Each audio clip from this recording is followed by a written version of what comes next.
All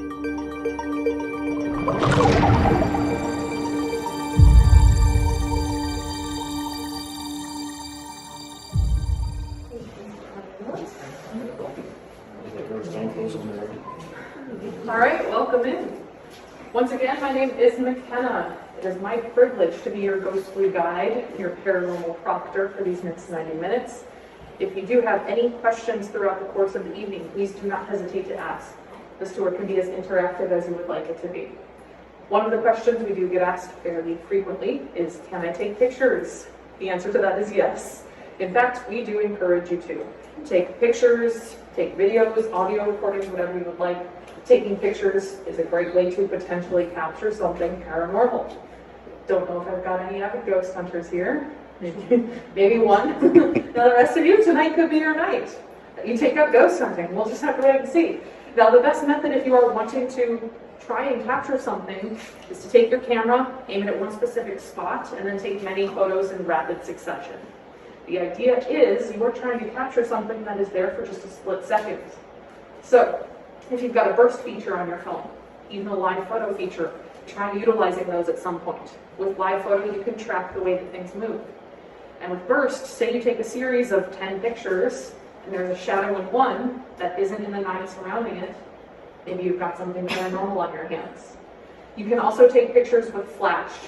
You just want to keep in mind that especially in darker areas of the house, flash can create shadows or reflect off of dust motes in such a way that could make you think you are seeing something paranormal, when in actuality you are not. And you do want to be aware of everyone else in the room.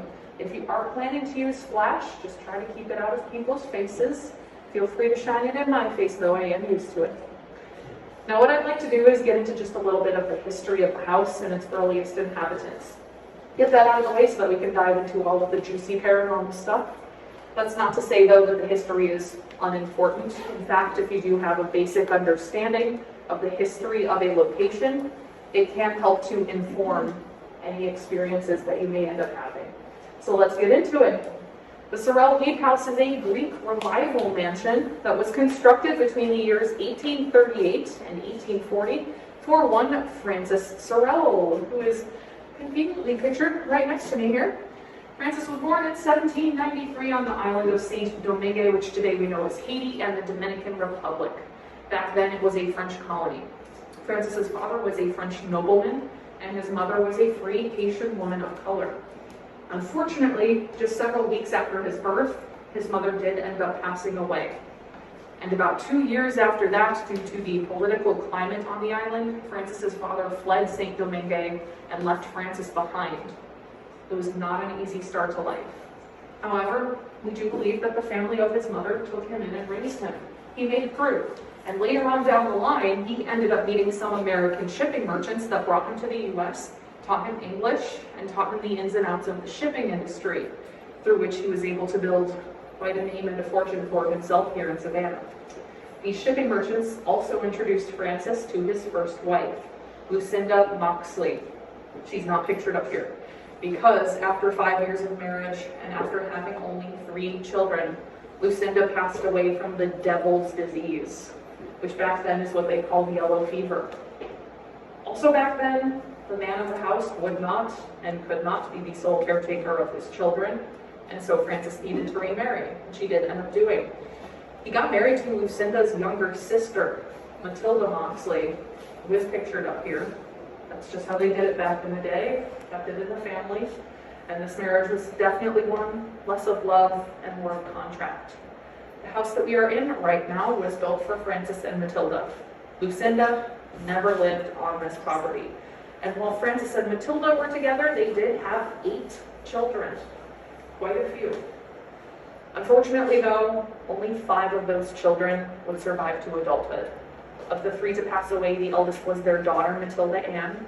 She was named for her mother, and she was only 6 years old when she died of scarlet fever on this property. Now the room that we are currently standing in, this was Francis's study. His office, he would have been having meetings in here, doing quiet work. We know that not much exciting happens in offices, at least where the living are concerned. There is paranormal activity in this room. People have been known to hear knocking from time to time. Others report feeling dizzy, or nauseous. They may even say it feels like the floor is rocking back and forth underneath their feet. And they might feel so off balance, they will have to get down on a knee in order to avoid falling over. I know I said furniture is off limits tonight, but if at any point you do need to, take a knee, or sit down, or lie down, or crawl around, floor is fair game. Go for it. Is anyone experiencing any odd sensations in here? Yeah, what are you feeling? I feel like it's rocking around. Like I haven't been able to keep my legs straight like this whole time. Yeah. And did you feel that when you walked through this doorway? Yeah, it was like on if you're like on a boat or something. Exactly. I fell over on that too. I almost always feel like I'm almost always like off balance because I'm always shifting around. Yeah. So But like, for you. it tends to happen a lot more when I'm tired, and I'm not tired now. Oh, interesting. Anyone else? No? I have another friend who works here. She leads these tours as well, and she said one night she mentioned that people will feel kind of like they're rocking back and forth.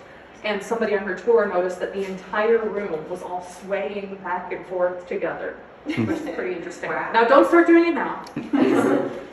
So you do want to be paying attention to all of your senses tonight. You know, a lot of people, when they imagine themselves having a paranormal experience, think they're going to see something, like a chair being thrown across the room, or a woman in full Victorian dress walking right in front of them. But unfortunately, more often than not, that isn't the case. The paranormal can be experienced through any of the senses. Sometimes it's very subtle. It's something you smell, or hear, or even feel, whether that is physically or emotionally. Now, I'm not saying that you should count out seeing something. It could happen. But you don't want to dismiss anything out of the ordinary that you are feeling tonight. And if at any point you do think you are having an experience, tell somebody you came with, or somebody you're standing near even, see if they're picking up on that sensation as well. If they are not, and if you are feeling brave, you can share with me.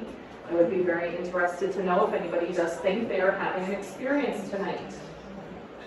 In that same vein, if at any point you are feeling uncomfortable, tell me about that as well. I don't want you to feel like you are stuck in this house, especially if you are feeling uncomfortable.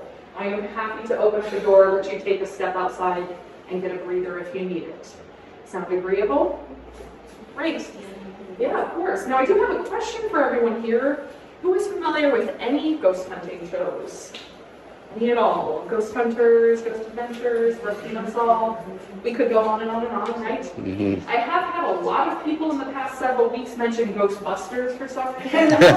Great to see.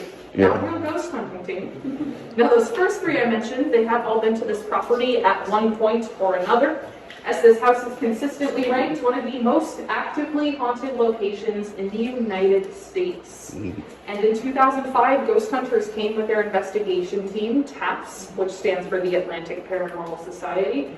And while they were here, they ended up capturing a very substantial piece of paranormal evidence in the form of an EVP.